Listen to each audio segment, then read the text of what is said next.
Bonsoir à tous, nous sommes le vendredi 2 décembre, ravi de vous retrouver pour le journal de Canal 32. À la une de votre édition, le plan route du Conseil général de l'Aube pour l'hiver. Le temps assez doux et assez sec de ces dernières semaines permet de faire des économies de saumure notamment, mais aussi de personnel, surtout par rapport à l'année dernière. Reportage dans un instant.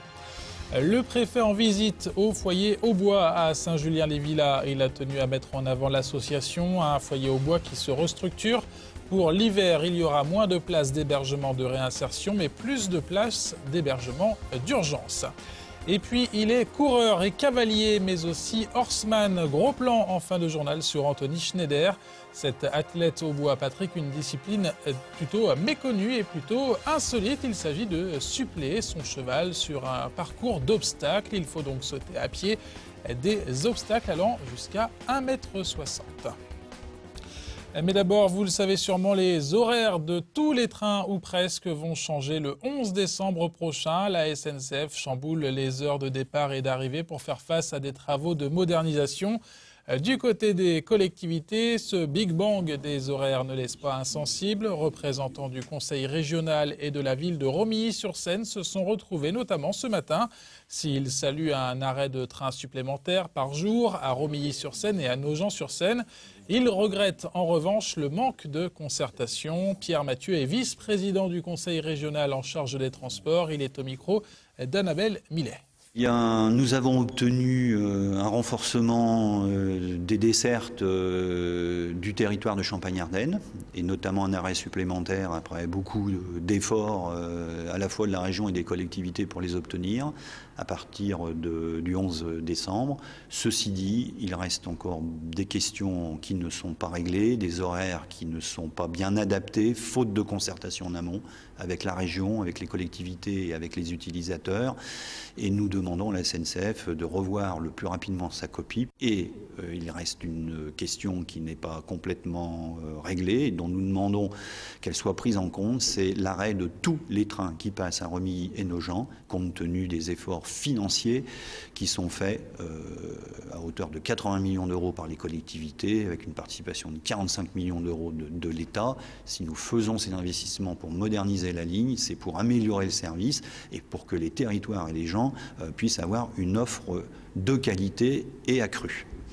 Après le rail, la route avec le plan hivernal du Conseil général. Le service des routes du département est officiellement en alerte depuis le 21 novembre. Une alerte qui n'a pas encore été déclenchée grâce au temps doux et sec de ces dernières semaines. Pour cette météo bien plus clémente qu'en 2010, elle n'est pas sans conséquences. Les économies réalisées se font déjà ressentir. Le reportage au centre routier de la Chapelle-Saint-Luc, Christian Vira. Le plan hivernal a été enclenché le 21 novembre. Au centre routier du secteur de Troyes, tout le matériel a été vérifié pour affronter les intempéries. Regardez bien le fonctionnement de la toupie, l'entraînement de la toupie, de la vis, les cuves à saumure, si l'arrivée de saumure se fait bien. Au niveau des rabots, au niveau de la lame en caoutchouc, donc qui s'use au fur et à mesure du raclage, quoi. Le réseau routier départemental est composé de 4300 km de route environ et on a 900 km qui correspond, nous, à ce qu'on appelle niveau N1, donc niveau prioritaire. Le département est divisé en 5 secteurs. Dans chaque centre routier, les circuits de salage sont affichés. Il ne manque plus que l'hiver pour intervenir. Cette année, non, les conditions climatiques pour l'instant sont très favorables. Donc pour l'instant, non, on attend. Pour la journée d'aujourd'hui, on a des éclaircies pour la soirée. Vous pouvez voir, par exemple, sur la carte Roudon-Malin, qu'actuellement tout est au vert et qu'il n'y a pas de souci.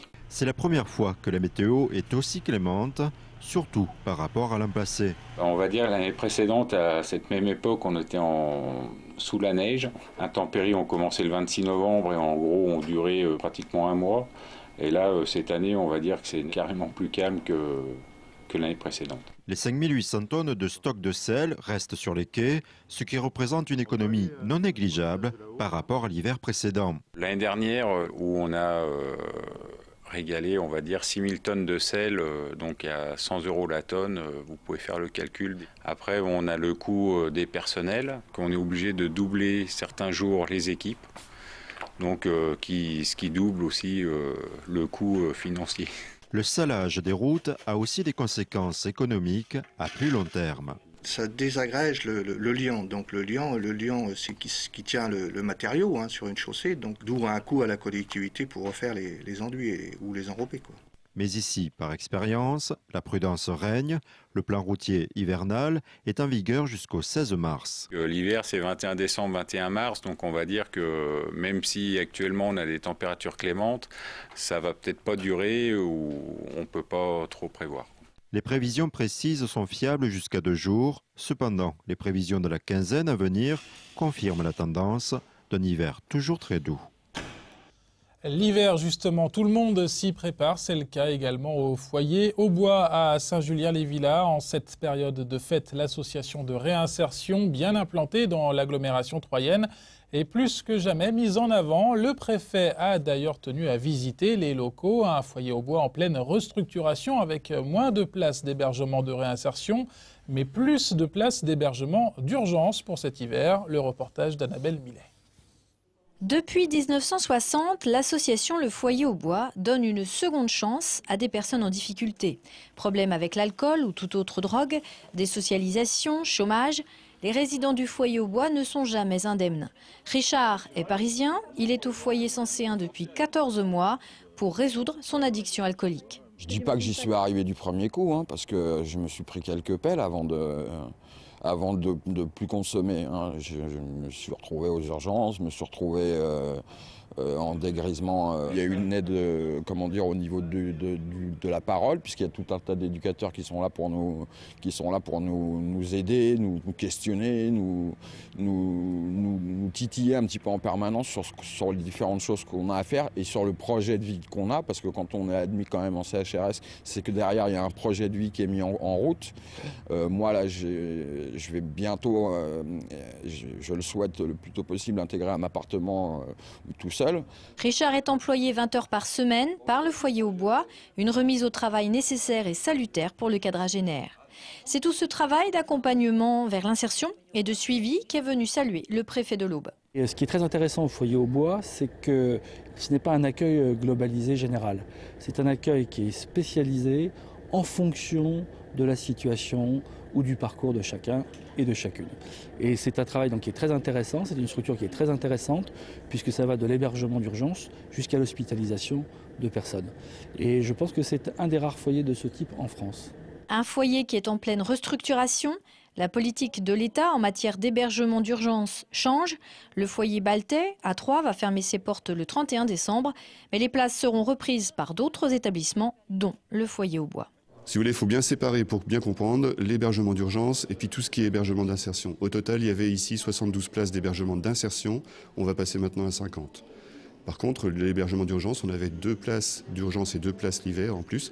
Là, on va avoir 12 places d'hébergement d'urgence et 7 places en hiver. L'État nous demande, à la place d'accueillir les personnes ici, de les accompagner vers le logement et de les suivre là où on va les aider à habiter plus vite. Ce nouveau fonctionnement a nécessité la création du service intégré d'accueil et d'orientation.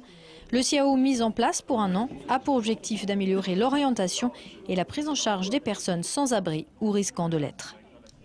C'est un Rémois qui a remporté la finale régionale du meilleur apprenti de France pâtissier. La compétition culinaire s'est déroulée cette semaine au CFA de Pont-Sainte-Marie. On notera quand même la belle performance de l'Aubois Benjamin Lignot.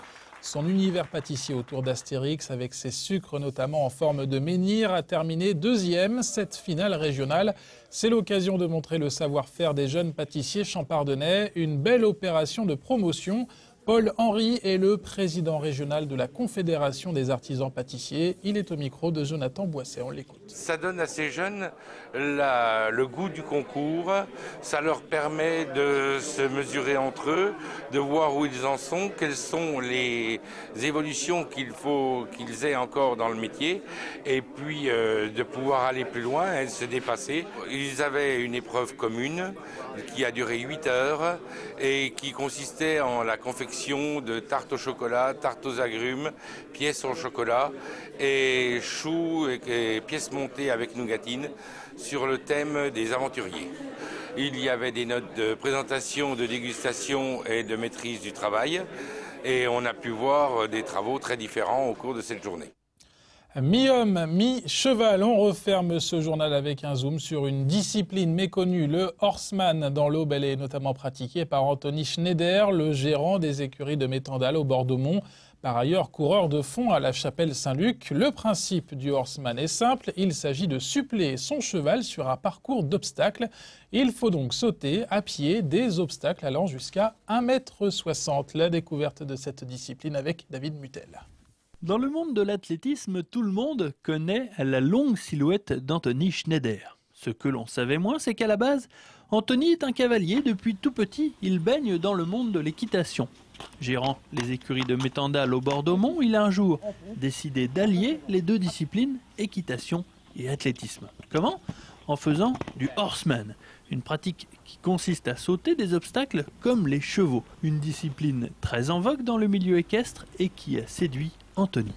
Le horseman, en fait, c'est une discipline qui se pratique un peu quand on est petit. On s'amuse à la fin du cours à aller sauter les obstacles dans la carrière, à s'imaginer être le cheval, en fait, et à sauter à pied. Et puis c'est un jeu qui devient ensuite un truc un peu plus sérieux. Moi, ayant des installations à moi-même, je me suis entraîné un peu tous les jours après. Pour s'entraîner, Anthony essaye de franchir n'importe quel obstacle. Une barrière ou une moto font bien l'affaire, d'autant qu'en sautant ces obstacles, le chapelain retrouve des sensations qu'il a en tant que cavalier. On s'imagine vraiment être le cheval puisque les règles, on doit partir sur, par exemple, moi je pars de la jambe gauche. Donc la jambe gauche, on imagine que c'est les postérieurs. Et la jambe droite, c'est les antérieurs. On doit ratterrir sur la jambe opposée. Donc si je pars de jambe gauche, je ratterris jambe droite. Et on doit arriver de perpendiculaire, vraiment de face par rapport à l'obstacle. Pas de ciseaux, pas de Fosbury, forcément, il n'y a pas de matelas derrière. Et on doit imaginer le galop du cheval.